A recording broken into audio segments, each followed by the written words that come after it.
Hello vinyl community, this is Randy. Back today with another video. Today I'm going to show you some records that I got in the last part of November 2020 and just the first couple of days of December 2020. So first thing I have to show you is this cassette, Battle Beats. This is a punk, a garage slash punk band from Indonesia. I read about this band in online fanzine called Born Out of Time. High Octane Revival produces that magazine, creates it, edits it, writes it, and he had an interview with a guy from Battle Beats, and it was really interesting. And then the guy pointed out in the interview that he had a Bandcamp page, so I went there and sampled a song, and it sounded awesome. And yeah, so sent off for this cassette. It was actually the July issue, I think, of Born Out of Time, and it took a little while for the cassette to get here, but he updated us. Here's the guy. It's really just one guy in the band. He lives there in Indonesia with his mother. And he's actually in a couple other bands. But he did all the music, everything on this by himself. I think, yeah, he played all the instruments. So, here's what the cassette looks like. Yeah, so it's a garage punk. Yeah, some of it sounds really just like could be early 80s West Coast hardcore. A lot of fun. Really cool. It's kind of hard to read what the names of the songs are. But I was really glad to get this one, yeah. And yeah, highly recommend that one to you. So that's a Bandcamp page. So yeah, Battle Beats. So yeah, check it out. Yeah, this is limited. This is number 9 of 100. So that was nice. I got a 45 in the mail. This is Grateful Dead. The next record in their continuing series of reissuing their singles from back in the day when they were issued the first time. This is a two-sided single. This is Shakedown Street with France. Yeah, green vinyl. So Shakedown Street, I think, would be the A-side. France is one of the 2 or 3 songs that Donna Jean Godchaux sang. So, and here's the artwork, which is always important for these records. I think this is the artwork for Shakedown Street. Shakedown Street, I think, is how they referred to the area of San Rafael, where their headquarters was back then. And that term was also adopted, I guess, so that in the parking lots of the Grateful Dead shows where there was a lot of vending going on, people sometimes referred to that as Shakedown Street, or the shakedown. How was the shakedown? How was the parking lot? You know, was there a lot of stuff for sale? Did you get anything? So, yeah, Grateful Dead, Shakedown Street. I got another 7-inch single here. This was a leftover record store day 7-inch single from 2017. This is Nels Cline doing In the Wee Small Hours of the Morning with some orchestration on side A. And side B is Shirley Horn singing In the Wee Small Hours of the Morning. That she's doing that with an orchestra that's conducted by Quincy Jones. So that's an excellent vocal rendition. And then the instrumental version by Nels Cline is very interesting. So yeah, I was glad to get that one. So, Blue Note 7-inch. I got one Black Friday Record Store Day record. There's this one, Orange Sunset. So, I've seen a couple of people show this on their Black Friday Record Store Day with a guy. And yeah, this is a compilation. It's put out by the Jazz Dispensary, which is a label that compiles 70s funk from the Prestige label, and compiles them into these Record Store Day compilations. So there have been several of these. This has David Axelrod on it, the Blackbirds doing Funky Junkie, Johnny Hammond, Roger Glenn, 24 Karat Black, Merle Saunders. Excellent song by Merle Saunders, Righteousness. Merle Saunders, of course, well known for playing with Jerry Garcia in the early 70s there in San Francisco. And then Funk Incorporated. So, really cool cover. This is kind of like embossed. Here, yeah, so you can actually feel that. Here's what these inner sleeves for these jazz dispensaries always basically look like this with the symbol, you know. And this one is on orange and yellow swirl. I guess you call it a swirl, or I'm not sure what you call that. It's pretty cool, though. Yeah, outstanding. So yeah, jazz and funk from the 1970s. What we're listening to actually is another one, an early one in that series from last year's Record Store Day. That one is called. Well, I can't think of what it was called right now, but yeah, it was in the same series. One of the best records I got in a while, I've been most excited about is this Banana Moon Band. Boy, it's hard to. This is like a gold foil cover, and it looks like it is going to reflect no matter what I do here. So, yeah, this is Banana Moon Band, which is David Allen and Jilly Smith, two people from Gong. This is before Gong. So, I was listening to that Gong Live album from Record Store Day a week or so ago, and reminded me of how much I like Gong. And I've had this on my want list and Discogs for about a year. And this record was printed in 2014. It was recorded in 1968, but was never released until it was released in a compilation CD in 1992. This is the first time on vinyl, the only time on vinyl, 2014. So I finally went ahead and pulled the trigger on that one, and it is outstanding. I mean, it just sounds great. I'm really glad I got it. It's on this clear vinyl, so Banana Moon Band, David Allen. It came with some extras too. So, yeah, they're Gong. I guess it's sort of like space rock or psychedelic rock. So Banana Moon Band, I think this would be called psychedelic rock. It came with these extras. It came with these postcards, these pictures of the band there. Keep the glare away.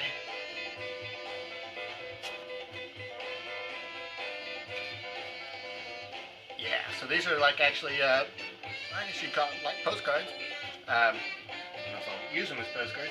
Oh yeah, I got this sticker. The Battle Beats guys included this with the cassette. So thanks for that. So yeah, these came with the Banana Moon Band, and then it also came with this. I think it's sort of a history of David Allen with the David Allen family tree on the other side. So this is really interesting because this shows David Allen. Well, going back as far as 1961, the David Allen Trio featured Robert Wyatt and Hugh Hopper from Soft Machine way back in 1961. Then shortly after that, yeah, they added Mike Ratledge to the quartet in 63, 64. This goes on to show how his bands have evolved. Mr. Head, Soft Machine #1, with Kevin Ayers, Robert Wyatt, and Mike Ratledge. He was in that for 2 months, August and September of 66. So then Proto-Gong, then Banana Moon Band from March to August of 69, and then Gong 1. So his whole family tree. So that's a very cool insert to tell about David Allen's history. And here's a couple of notes that he wrote. The only problem with this note and also this history on this side is it's all in French. This record was produced in France. It's a French issue, so from 2014. And yeah, so let's see what I can do about that. Maybe I'll contact Miss Lady Soul or Hitch a Ride. See if I can get them to do some translating for me. The guy who sent that Banana Moon Band record to me also included this in this paper sleeve here, this Captain Beefheart record, Top Secret, which is a Top Secret, which is a Captain Beefheart compilation. Has some writing on it. Evidently it belonged to a radio station. Has some writing on it. This album is bizarre. Definitely ain't top 40. So, yeah, I don't have any Captain Beefheart. This is my first Captain Beefheart record, so I've listened to it just once so far, and I'm going to listen to it some more. It sounds good. I mean, it's the record itself is in good shape. It's I guess VG+, probably how I would grade it, so yeah, I was glad to get that one. Got this record in the mail just a week or so ago. Crong, Mordecai is the name of the record. This came out in June, but I just now got around to getting it. I was listening to their previous album from 2018, and reminding me of how much I like them, so I decided to go ahead and order this one. It's a gatefold sleeve. So the previous one was called Con Todo El Mundo, With All the World, or something like that. So yeah, this is Mordecai. So it's pretty much more of the same. I think there might be a little bit more vocals on here. So it does actually include the words. The words are not real complicated though. They're mostly, a lot of them are just sort of like chants and phrases, or like group vocals and everything. So yeah, this is like deep, chill music. I guess it would be considered soul or funk, or yeah, it's just 3 people in the band. So guitar, bass, and drums. Yeah, Crong. I got this record by. Did I show you the? Oh, yeah, this is just black vinyl. It's a cool looking label there. The other side has the information of the record. Got this Tank and the Bangas record. Their record from last year, Green Balloon, was one of my top records of the year, even though I couldn't really figure out how to classify it. But this would probably be the same. Well, this is probably closer to being just straight rap or hip hop.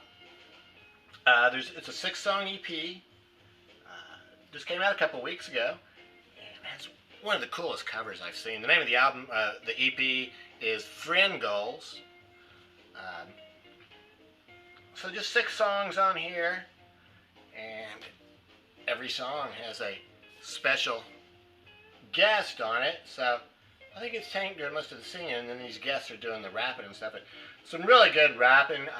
It really reminds me of why I used to listen to a lot of rap, because it all just sounds great and flows perfectly, and yeah,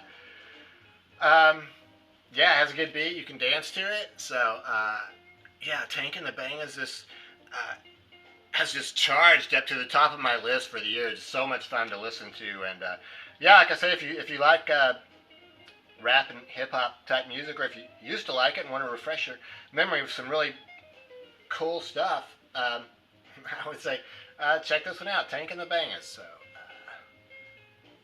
yeah, there's a lot of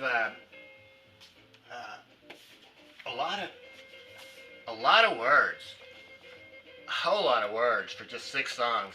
I mean, these people are rapping, I mean, at full speed a lot of times. So yeah, it's really good. Yeah, I can't recommend that one highly enough. It's on this cool pink, I should call that pink vinyl. Yeah, this is on Verve Forecast Records. Yeah, Verve. I got this record by Joel Ross. Who Are You? This is a 2-record set. Joel Ross is a vibraphonist in New York. He's really busy up there in New York. I think he has a 4-piece band that he plays with, and also a 3-piece band that he plays with, in addition to playing guest roles on other people's records. This just gives some of his thoughts on the recording. Well, this guy's thoughts, Marquis. Thoughts on the recording, and yeah, I guess he talked to Joel before he wrote that. And this record really flows well. It starts out kind of slow and builds up. it has the second song is actually a bass solo. There's a long, but a 2 or 3 minute drum solo on side two. Side two starts with After the Rain, the John Coltrane song. I think they did an excellent version of that. It has a really nice piano interlude at the end of it. And then they do Vartha, which is an Ambrose Akinmusiri song from his first album, The Imagined Savior. Great version of that. The rest of it, I think, is all originals. By the time you get to side C, they're really jamming. So like I said, it's just sort of a slow build-up through here, and then side C, they're really jamming. So, really good record. So, yeah, Joel Ross playing vibraphone. I guess the other band members, it's Emmanuel Wilkins playing alto saxophone, Jeremy Corin playing piano, Fender Rhodes on one song, Kanoa Mendahal on bass, and Jeremy Dutton playing drums. So, 2-record set. Side D is only about 10 minutes long. But the other 3 sides are full length, 18 to 20 minute long sides. So that is on Blue Note Records. And then I got one more jazz record. It's Terry Ripdahl, Conspiracy. It's his new record. This one just came out a couple weeks ago. I've gotten a couple other Terry Ripdahl records this year, and still listening to those. He is a guitarist from Norway. He's been around since the 70s. So a jazz guitarist is what he's considered to be, I think. So this is with a quartet. So I'm not going to try to pronounce the names. I think they're all Norwegian. There they are listed there. And yes, this is a new record. It's instrumental, and I found this to be much more accessible than those first 2 that I got earlier in the year. So it's very atmospheric and hard to describe, but I highly recommend check out Calico Silver's review of this album if you want more information on it. He is much more familiar with Terry Ripdahl and has covered him throughout the year pretty well. So he's actually the one who introduced me to this artist. So yeah, Terry Ripdahl. That one is on ECM. So basic ECM label there. And then finally the last record that I have to show you is Sing and Dance with Frank Sinatra. It's a record that was recorded in 1950. This was back when Frank was still in his crooner stage. Well, he's sort of getting done with the crooner stage, I guess, at this point. This was originally released on a on a 10-inch record. What they've done here is they put the whole 10-inch record on side A. Side B, they have some bonus tracks and outtakes. So those bonus tracks are really cool because you can hear them talking to the orchestra, and they're discussing what they're going to do and how they're going to do it. And it's sort of interesting to hear Frank, even at that young age. I think he was probably, well, I mean, I guess he wasn't that young. I guess maybe he was in his 30s or something by the end. But yeah, he was really taking part in sort of like directing the orchestra and stuff, I guess. So yeah, gatefold sleeve. Here's the track listing. This record is on this very cool Columbia label. I assume that's a replica of the original 10-inch record. And then it came with this extensive booklet. I try to turn through each page. I can tell you it's mostly writing. So it tells a lot about where Frank was in his career at that point, where the recording industry was at that point, and how this record was sort of a transition for him from going from the crooner stage to more of the swinger type person that we all know from the 50s and later. So, very cool. Picture of Frank on the back. Yeah. So that's it. That's what I have to show you for the last part of November. So yeah, let me know what you think about these records, if you've heard them, or have any interest in them, or you want to hear them. And I hope everybody's having a happy holiday season so far, and thanks very much for watching.